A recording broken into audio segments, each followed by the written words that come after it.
Assalamualaikum warahmatullahi wabarakatuh. Apa kabar sobat semuanya? Alhamdulillah, semoga kita masih dalam lindungan Allah Subhanahu wa Ta'ala, Tuhan Yang Maha Esa. Dan tentunya para sobat semuanya hari ini dalam keadaan bahagia.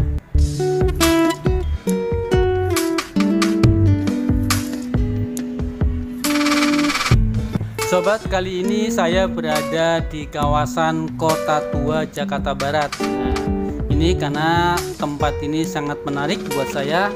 Banyak peristiwa-peristiwa atau cerita-cerita sejarah masa lalu pada saat Indonesia masih dikuasai oleh para penjajah. Saya tepat berdiri di depan Museum Fathahillah atau Museum Sejarah Jakarta.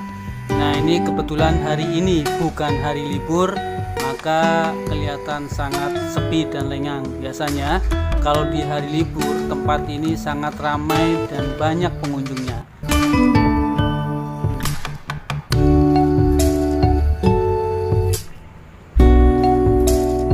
Baik sobat, mumpung lagi tidak banyak pengunjung, kita coba masuk ke dalam museum.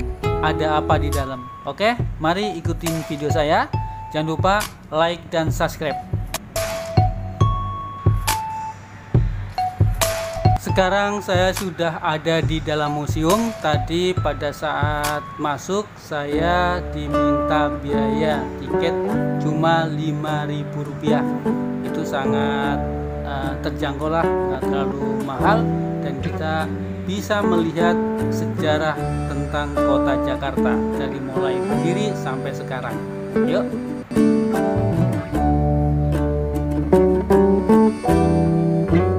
Sobat, Museum Fathahillah atau biasa disebut dengan Sejarah Museum Jakarta merupakan sebuah museum yang berada di Jalan Taman Fathahillah nomor 1 Jakarta Barat atau berada di Kota Tua. Museum Fathahillah berdiri di tanah dengan luas lebih dari 1.300 meter persegi. Dulu bangunan yang digunakan sebagai Museum Fathahillah ini adalah Balai Kota Batavia atau dalam bahasa Belandanya Stadhuis van Batavia, yang dibangun pada tahun 1707 dan selesai pada tahun 1712 atas perintah Gubernur Jenderal Belanda waktu itu yang bernama Johan van Horn.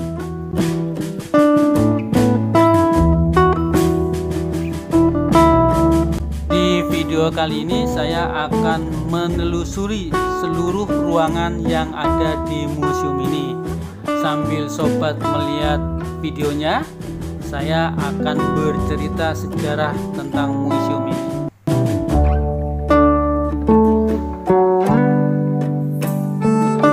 Nah, tadi sobat sudah ngelihat seperti apa model bangunan dari luar.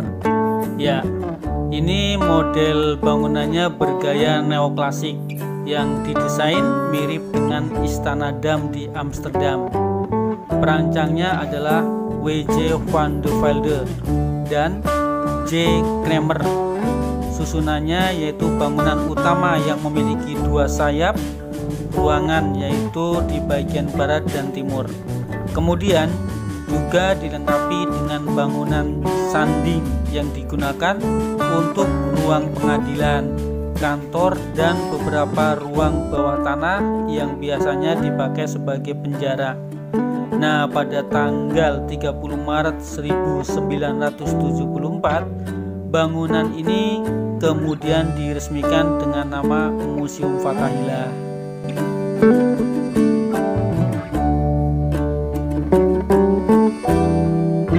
Dulu ketika era penjajahan Belanda, Balai Kota Batavia yang pertama dibangun adalah di tahun 1620 yang terletak di sisi timur Kali Besar. Namun gedung Balai Kota ini hanya bertahan selama 6 tahun karena harus dibongkar untuk menghadapi serangan dari pasukan Sultan Agung dari Kesultanan Mataram, yaitu pada tahun 1626. Nah, sebagai ganti dari peristiwa ini, Gubernur Jenderal Jan Pieterszoon Koen memerintahkan pembangunan kembali balai kota di tahun 1627.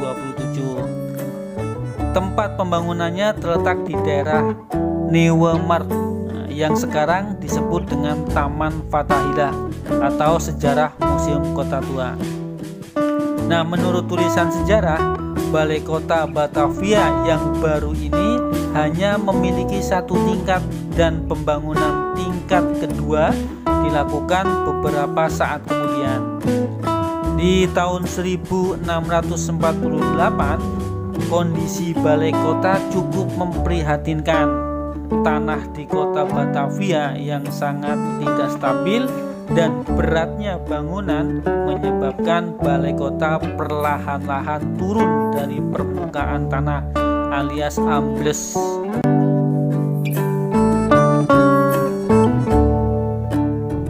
Nah, ini kita sudah ada di ruangan tengah dan kita coba naik ke lantai 2. Ada apa di dalamnya? Oke, terus ikutin sobat, jangan pindah channel.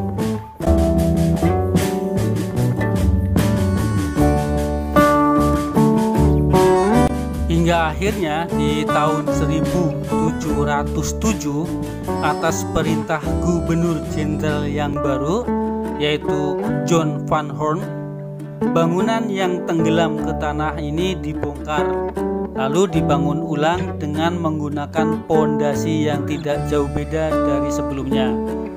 Ini adalah kali ketiga pembangunan balai kota.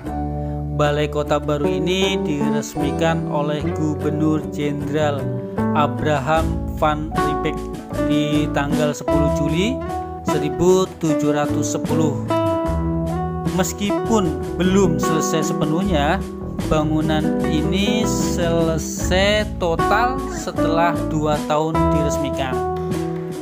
Setelah selesai selama 2 abad, Balai Kota Batavia yang baru ini digunakan sebagai kantor urusan administrasi Kota Batavia.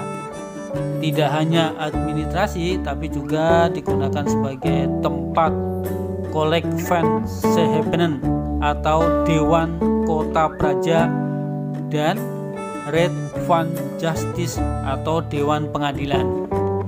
Dulunya tempat sidang Dewan Pengadilan dilakukan di dalam Kastil Batavia, lalu dipindahkan ke bagian timur balai kota. Kemudian dipindahkan lagi pada tahun 1870 ke gedung pengadilan yang baru.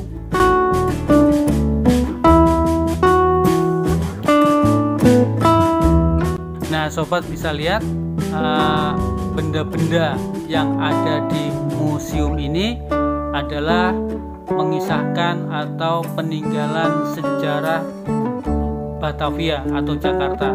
Jadi museum ini adalah bercerita tentang sejarah Batavia atau sejarah Jakarta.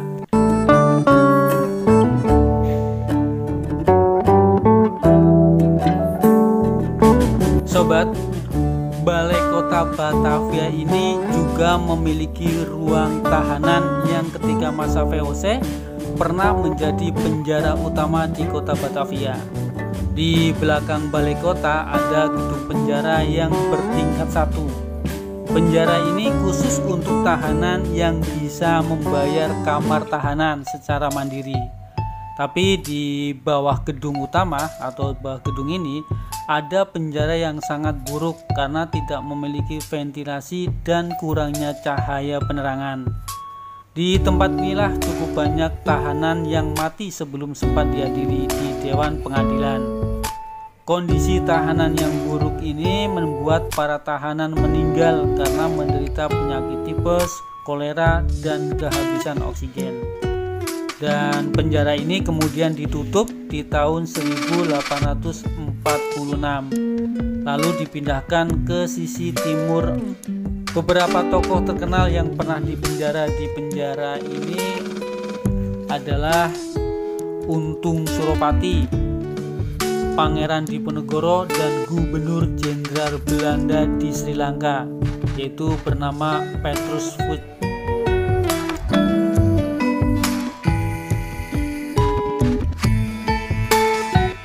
pada akhir abad ke-19 Kota Batavia mengalami perluasan ke wilayah selatan, sehingga di waktu itu Kota Batavia naik tingkat menjadi Gemeente Batavia.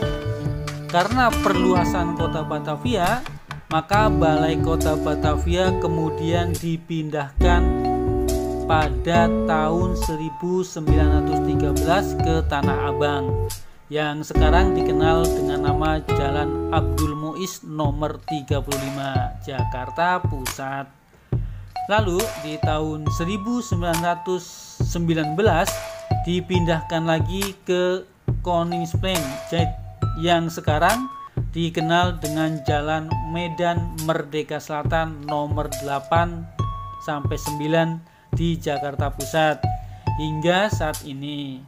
Lalu bekas gedung Balai Kota kemudian menjadi kantor pemerintah Jawa Barat hingga tahun 1942. Ketika Kekaisaran Jepang datang dan mengambil alih kekuasaan dari Belanda, gedung ini digunakan untuk tempat pengumpulan logistik tentara Kekaisaran Jepang. Saat Indonesia merdeka, gedung ini lalu digunakan lagi menjadi kantor pemerintahan Provinsi Jawa Barat dan juga ditempati sebagai markas Komando Militer Kota 1 hingga tahun 1961. Nah, setelah tahun 1961, gedung ini digunakan sebagai kantor pemerintah Provinsi DCA Jakarta. Baru di tahun 1970, bangunan yang dulunya digunakan sebagai Balai Kota Batavia ini ditetapkan sebagai bangunan cagar budaya. Kemudian Gubernur DKI Jakarta pada masa itu, Bapak Ali Sadikin, memugar seluruh gedung ini. Setelah selesai, kemudian diresmikan sebagai Museum Sejarah Jakarta, yaitu pada tanggal 30 Maret 1974.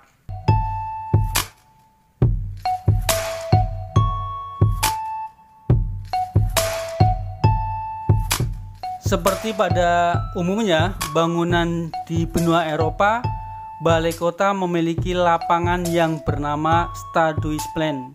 Sebuah lukisan milik Johannes Ries menjelaskan bahwa di tengah lapangan tersebut ada sebuah air mancur yang menjadi satu-satunya sumber air untuk masyarakat sekitar. Sumber air itu berasal dari pancoran glodok yang disambungkan dengan pipa ke Stadhuisplein. Tetapi air mancur ini hilang di abad ke-19.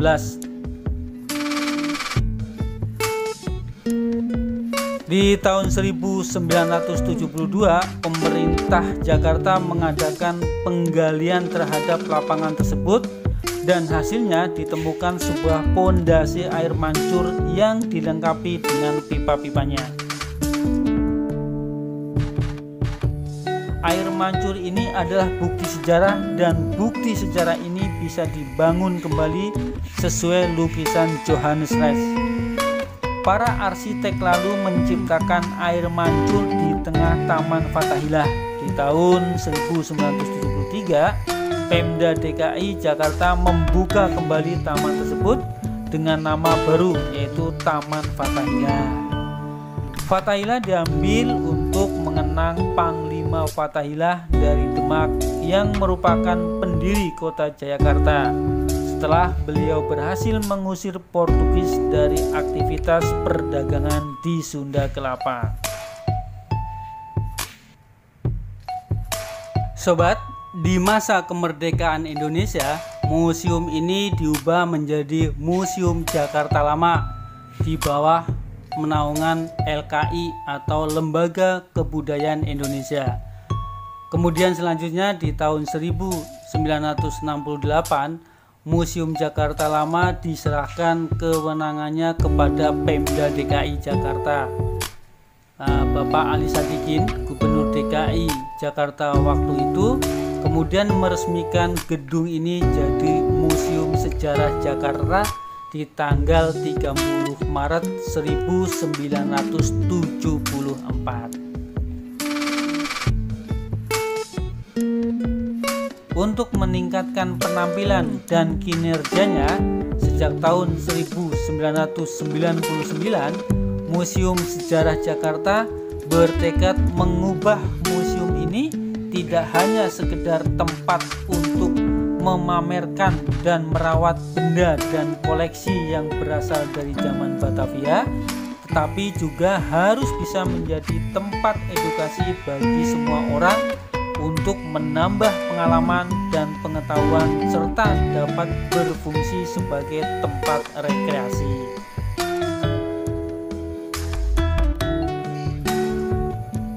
Koleksi-koleksi yang bisa ditemui di Museum Fathahillah ini adalah kronologi sejarah Jakarta, beberapa replika peninggalan masa Kerajaan Tarumanegara dan Kerajaan Pajajaran, dan beberapa perabotan antik era penjajahan Belanda mulai dari abad ke-17 hingga abad ke-19.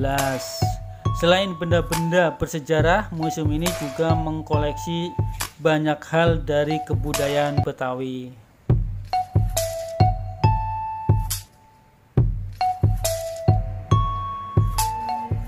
Baik sobat, selesai sudah kita menelusuri Museum Fathahillah ini, Museum Sejarah Kota Jakarta. Banyak hal yang bisa kita dapat dari museum ini. Baik, kita sampai di sini dulu. Terima kasih yang sudah nonton sampai akhir. Jangan lupa like dan subscribe. Kita ketemu lagi di museum berikutnya. Tentunya masih di area Kota Tua Jakarta. Terima kasih. Wassalamualaikum warahmatullahi wabarakatuh.